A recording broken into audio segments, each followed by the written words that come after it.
Hola, soy Katia Ospino y esta es otra de mis videocolumnas. Esta vez haremos una radiografía de la criminalidad y la delincuencia en los departamentos del Cesar y La Guajira. ¿Qué está pasando en el Cesar y en La Guajira? ¿Acaso regresó la época apocalíptica supuestamente superada? Luego de la desmovilización de guerrilla de las FARC y autodefensas, surgieron espacios importantes que en este momento están siendo utilizados, ocupados y aprovechados por el ELN, el Clan El Golfo y ahora los Pachencas.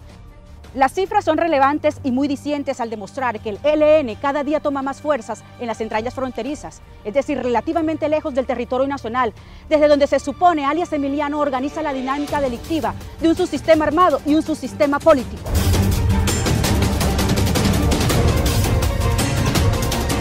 Por otro lado, el Frente de Guerra Nororiental y su estructura Camilo Torres y la compañía Francisco Bocio cuentan con 116 hombres armados y 131 en la red de apoyo al terrorismo en el casco urbano. El Clan del Golfo, desde su estructura Diomedes Dionisio Ortega, cuenta con 22 hombres y los Pachencas con 53 aproximadamente, quienes sufrieron un fuerte debilitamiento dentro de sus estructuras al ser abatido el máximo jefe, Chucho Mercancía, a quien se le atribuía controlar más del 80% de las rutas de narcotráfico en el Magdalena, Guajira y parte del Cesar. Este grupo armado es quien sostiene el férreo control de la Troncal del Caribe sobre Santa Marta y Dibuya en La Guajira. Son los mismos herederos de todo el acumulado del Frente Resistencia Tairona del bloque norte de las autodefensas. Esto, quienes estuvieron al mando de Hernán Giraldo, luego de la desaparición del capo, al parecer, han tenido claros los efectos nocivos que dejó la historia. Me refiero cuando entraron las autodefensas a esta región sembrando miedo y zozobra. Esto para ganar terreno. Pareciera que estos actuaran distintos y le debieran la conquista de sus incursiones a las alianzas estratégicas con otros grupos y clanes nativos. Por lo menos, así han asegurado puertos y rutas importantes, restándole a la guerra o al crimen y al conflicto litros de sangre, lágrima y dolor. Lo que sí está claro es que en los últimos 2 años la Defensoría del Pueblo ha lanzado 4 alertas tempranas y en todas los Pachencas son protagonistas.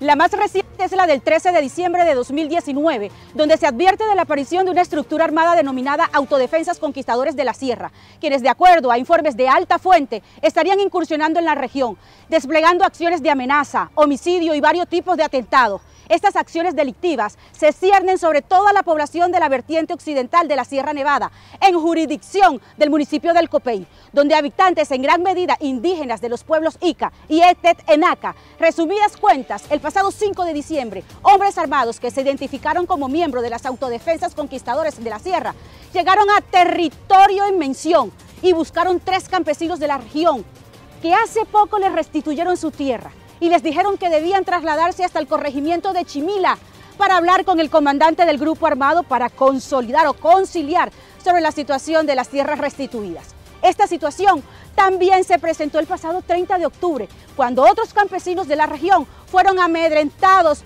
para conciliar con los delincuentes sobre las tierras restituidas. Desolador y aterrador el panorama. Días después irrumpieron en otras parcelas de otros campesinos y les impugnaron las tierras que acababan de restituirles. Este panorama es tenebroso. Los pobladores han sido convocados por el supuesto comandante de las autodefensas a varias reuniones, las cuales se han desarrollado en las instalaciones de los colegios veredales. En una de las reuniones se prohibió la movilidad de transporte públicos, mototaxistas y esos que hacen las rutas interveredales para evitar filtración al evento. En las reuniones desarrolladas funge un supuesto comandante vestido con prendas de uso privativo de las fuerzas militares, portando armas de alto alcance. Dichas reuniones son para informarle a la ciudadanía y campesinos e indígenas sobre el regreso de las autodefensas. Les hacen claridad que no regresan para hacer daño. No, claro que no, sino a brindar un servicio de seguridad y orden en la zona. Que las normas que van a imponer son solo para poner control y evitar la presencia de delincuentes. ¿Y estos qué serán? Monjitas de la caridad. Esta es la realidad de la región.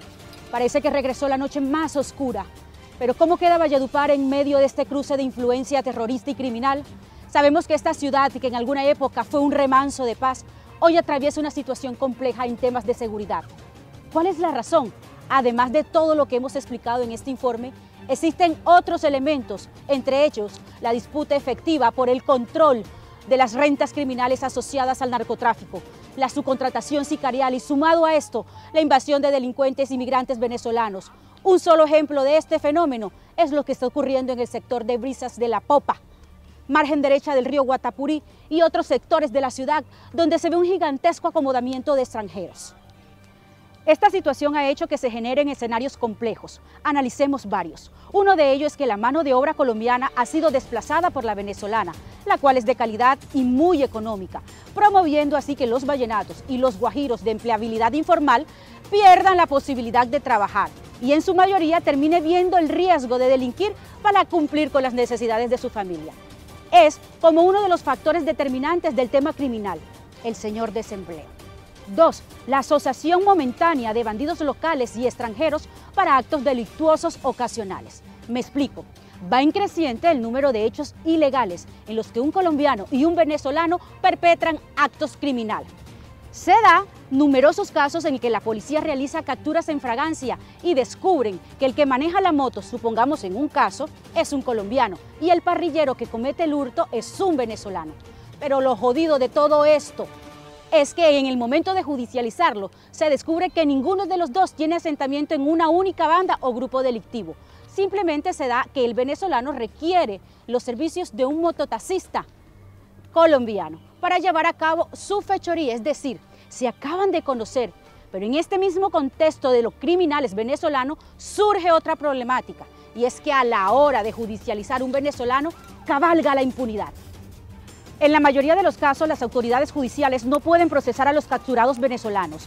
Estos no cuentan con sus documentos de identidad o si su condición migratoria es irregular, las leyes colombianas no permiten adelantar procesos de judicialización a personas que no están completamente identificadas. La policía efectivamente ha capturado un sinnúmero de delincuentes venezolanos y al tenerlos en su poder, realizan una búsqueda exhaustiva en la base de datos del Estado para tratar de identificar a las personas. Estas, por lo regular, están en el sistema de migración identificadas por un número, o si fueron censadas varias veces, podrían aparecer con 2 o 3 números de identificación distintos, impidiendo esto que Migración Colombia y la Cancillería poco aporten a la situación irregular de muchos venezolanos.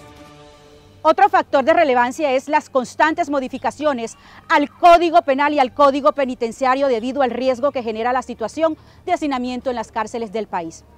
Está permitiendo que los jueces dejen en libertad a un número importante de delincuentes colombianos y sobre todo aquellos inmersos en los delitos de mayor percepción en temas de seguridad.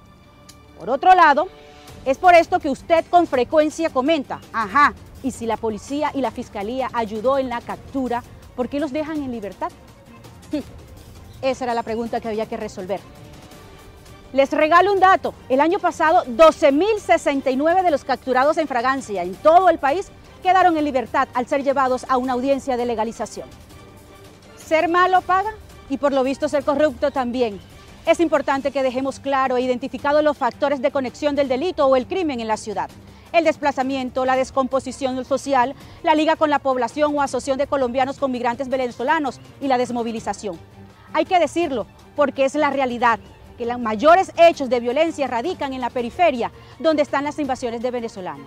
En la semana se capturan entre 2 y 3 venezolanos y la cifra va en aumento. Y antes de despedirme, dejo claridad que de los 54.638 venezolanos que hay en el Cesar, no todos llegan a delinquir. También un gran porcentaje llega a buscar oportunidad laboral.